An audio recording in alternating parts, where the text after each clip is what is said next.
नमस्कार दोस्तों। दोस्तों, कुछ दुकानें ऐसी होती हैं जिसे खुलते समय तो उस पे काफ़ी सारे ग्राहक होते हैं, लेकिन बाद में धीरे-धीरे ग्राहक कम होने लगते हैं और दुकानदार का मनोबल डाउन होने लगता है।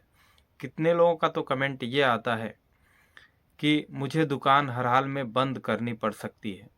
दिन भर बैठे-बैठे बोर हो जाता हूँ, कुछ भी बिक्री नहीं होता। तो मैं आज आपकी दुकान की सेल बढ़ाने से लेकर 5 महत्वपूर्ण टॉपिक, जिससे गारंटेड मानिए कि ग्राहक भागते हुए आपके पास आएंगे। ऐसे 5 टिप्स मैं लेकर आज आप लोगों के लिए, आपके व्यापार को बढ़ाने के लिए लेकर आया हूँ। हम हमेशा सोचते रहते हैं कि हमारे व्यूअर्स, हमारे दुकानदार भाई हमेशा कुछ अच्छा करें ताकि उनका व्यवसाय बढ़े। तो मैं हमेशा सोच सोच के और प्रैक्टिकली जो मैं करता हूँ अपनी दुकान पे, वही आप लोगों को बताता हूँ। अनदर कुछ भी मैं अलग से नहीं बताता, क्योंकि मैं अपनी दुकान का सेल कैसे इंक्रीज किया हूँ, कैसे माल बेचता हूँ, ये तरीके आपके लिए लेकर आता रहता हूँ।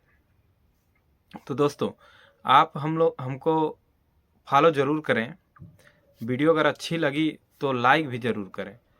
पहले ये इन 5 टिप्स के बारे में मैं आपको बताऊंगा, जिससे 101% आपके ग्राहक इंक्रीज होंगे। ये मेरा दावा है। पहली बात, ग्राहक को बढ़ाने के लिए, सेल बढ़ाने के लिए पहला काम, जो चीज़ आपके दुकान में सबसे ज़्यादा बिकता हो या जिस चीज़ को ग्राहक सबसे पहले उस चीज़ का रेट पूछता है। 2-3 चीज़ें ऐसी हैं जिसका नाम मैं बता देता हूँ। कोई भी ग्राहक आता है तो पूछता है, भैया चीनी कैसे है, या तो कड़ुआ तेल कैसा है, या आटा कैसे दे रहे हैं। ये 3 चीज़ आप देखे होंगे हमेशा ज़ुबान पे रहती है कि तेल कैसे है, रिफाइंड ऑयल कैसे है। ये 3-4-5 चीज़ें हैं जिसे ग्राहक आते ही, आपके दुकान पे आते ही पूछता है कि ये क्या रेट का देंगे। तो आप एक बात का विशेष ध्यान रखें कि ये तीनों चीज़, चीनी, आटा और तेल, और जो भी आपको लगे कि ये ग्राहक ज़्यादा पूछ रहे हैं, उन सब चीज़ों का रेट जितने का आप ला रहे हैं उतने का ही बताएं। जैसे मान लीजिए मैं चीनी आज 40 रुपये का लाया, तो ज़्यादा से ज़्यादा मैं 41 बोलूँ उसको। जब ग्राहक दूसरे जगह जाएगा और उसको वहाँ 44 रुपये या 43 रुपये बोला जाएगा, और आपके दुकान पे आते ही उस ग्राहक को जब 40 रुपये में या 41 रुपये में वो चीज़ मिलेगा, तो ग्राहक आपकी दुकान का मुरीद हो जाएगा। और बाकी इससे ये होता है कि जब दुकानदार आएगा और आपके वहाँ सस्ता माल देखेगा, तो आपके वहाँ से और कुछ लेगा। जब और कुछ लेगा, तो मैं ये नहीं कहता कि और सब चीज़ों में आप उससे बहुत ज़्यादा लें। नहीं, आप इन चीज़ों को कॉमन बना के रखें, कॉमन, कि मुझे इन चीज़ों में फ़ायदे नहीं लेने हैं।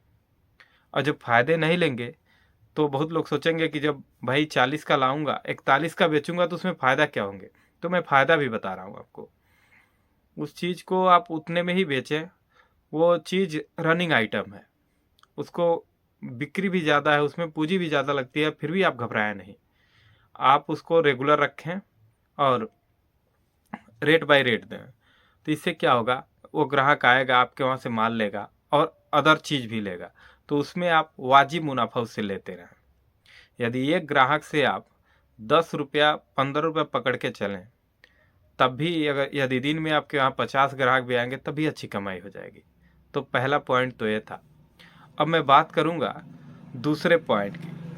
दूसरा पॉइंट है, जो जैसे कुछ तरह के ग्राहक होते हैं, जैसे चाय बेचने वाले ग्राहक, और चाट फुल्की की दुकान वाले ग्राहक, या बर्गर चाउमीन वगैरह के ग्राहक। ऐसे ग्राहकों को आप उचित उचित मुनाफे पर माल दें। इससे ये होता है जैसे कोई दुकानदार यदि आपके वहाँ से माल लेता है तो देखने वाले को ये लगता है कि यह दुकानदार बढ़िया है, तभी ये आदमी इनके वहाँ से माल ले रहा है। तो आप उसमें फ़ायदा न देखते हुए आप उसके थ्रू आने वाले ग्राहक को देखें। आप उनसे ये मान के चलिए कि जिसको आप माल दे रहे हैं, चाय वाले को, चाट वाले को, उससे अच्छा फ़ायदा उसे देख कर आने वाले ग्राहक से आपको मिल सकता है। और जब वो ग्राहक आएगा और रेगुलरिटी आपकी बनी रहेगी, तो वो चीज़ें आपके दुकान पे अवेलेबल रहेंगी और किसी को भी यदि ज़रूरत पड़ेगी तो भागा-भागा आपके दुकान पे आएगा। ये दूसरा पॉइंट हो गया। तो इस पे विशेष ध्यान दें इन दोनों पॉइंटों को। अब क्या होता है, तीसरा पॉइंट है जो जैसे ज़्यादा बिकने वाली चीज़ें हैं।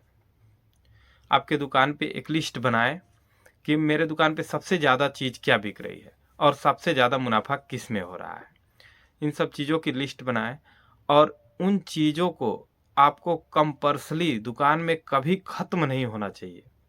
जैसे कोई भी ग्राहक आ रहा है, कितना भी ग्राहक आ जाए, लेकिन वो चीज़ आपके वहाँ से ख़त्म नहीं होनी चाहिए। इससे क्या होगा, जब आदमी आएगा, मिलेगा, आएगा, उसको माल मिल जाएगा, तो आपके दुकान पे ही किसी को भी भेजेगा और वो फास्ट आइटम के चलते उसको जो भी और चीज़ें ज़रूरत पड़ेंगी वो आप ही यहाँ से लेगा। दोस्तों, पांचवा टिप्स भी कमाल का है, मैं उसको भी बताऊंगा। फिलहाल आपको अगर वीडियो अच्छी लग रही हो तो वीडियो को लाइक कर दीजिए। अगर इसी तरह की वीडियो या रेट के बारे में जानकारी लेना है तो मैं रेट भी आपको वीडियो में बताता रहता हूँ कि इससे ये होगा कि आप कहीं भी जाएंगे मार्केट करने तो मेरे बताए हुए रेट्स के आसपास रेट में आप कंपैरिजन कर सकते हैं या आप उसको बता सकते हैं कि नहीं ये तो इतने का होना चाहिए। इसलिए मेरे वीडियो को मेरे चैनल को सब्सक्राइब कर लीजिए। और एक बात और होती है, अब ये हो गया आपका रेगुलरिटी बनाए रखें। अब आपको बताने जा रहा हूँ ये चौथा टिप्स जो कि बेहद ही कमाल का है। अपने दुकान पे कुछ ऐसी चीज़ रखें जिसे ग्राहक आपके वहाँ खोजते हुए आए। जैसे मसाले का आइटम होता है, मसाले में आप सबसे बेहतर चीज़ रखें। थोड़ा महंगा पड़ेगा, थोड़ा कम मार्जिन होगा, लेकिन यदि एक आइटम आदमी को अच्छा लग गया तो आपके दुकान का मुरीद हो जाएगा। वो कहीं भी कोई भी सामान ले लेगा। लेकिन आपके वहाँ, जैसे हम लोगों के वहाँ क्या होता है, खड़ा मसाला आता है। हम आपसे बता रहे हैं, मेरे वहाँ दूर दूर के लोग आते हैं मसाले के लिए। मैं मसाले से ही फेमस हूँ।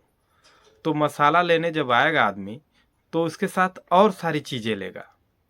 तो मैं आपको बता रहा हूँ, इस तरह की कोई भी आपके वहाँ जो फास्ट बिकती हो आइटम, उस पर विशेष ध्यान दिया कीजिए। यह हो गया चौथा। और आपको लास्ट और सबसे सटीक तरीका बता रहा हूँ जिससे दुकान ग्रो करती है, जिससे सेल बढ़ती है। तो पांचवा काम ये कीजिए आप अपने दुकान में,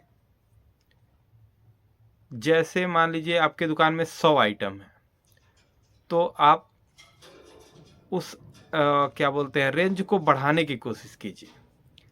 हम अभी 150-200 सामान बेच रहे हैं तो हमें कोशिश करना चाहिए कि हमें कुछ एक्स्ट्रा चीज़ लाएं जिससे ग्राहक खोजते हुए हमारे दुकान पे आए। जब आएगा तो आपको कुछ ना कुछ दे कर जाएगा उस सामान में, और उसके चलते आपकी दुकान अगर उससे अच्छी लगी, रेट अच्छा लगा, तो बार बार आपकी दुकान पे आना शुरू कर देगा, 2-4 लोगों को और लेकर आएगा। इससे क्या होगा, आपकी सेल बढ़ती जाएगी, रेंज बढ़ता जाएगा। और एक बात का विशेष ध्यान रखें कि आपको डेली डेली रूटीन में आपको मार्केट करना है। इससे ये होगा कि आपके वहाँ कोई भी सामान ख़त्म हो नहीं होगा। जब कोई भी सामान ख़त्म नहीं होगा, ग्राहक घूम कर नहीं जाएगा, रेट अच्छा पाएगा, तो आपकी सेल ऑटोमेटिक बढ़ेगी। तो आशा करता हूँ कि आपको मेरी बातें समझ में आई होंगी। यदि समझ में आई हो तो वीडियो को लाइक और चैनल को सब्सक्राइब कीजिएगा। और कोई भी यदि दिक्कत है, यदि मुझसे कोई जानकारी लेनी है तो कमेंट में ज़रूर लिखिएगा। तब तक के लिए नमस्कार।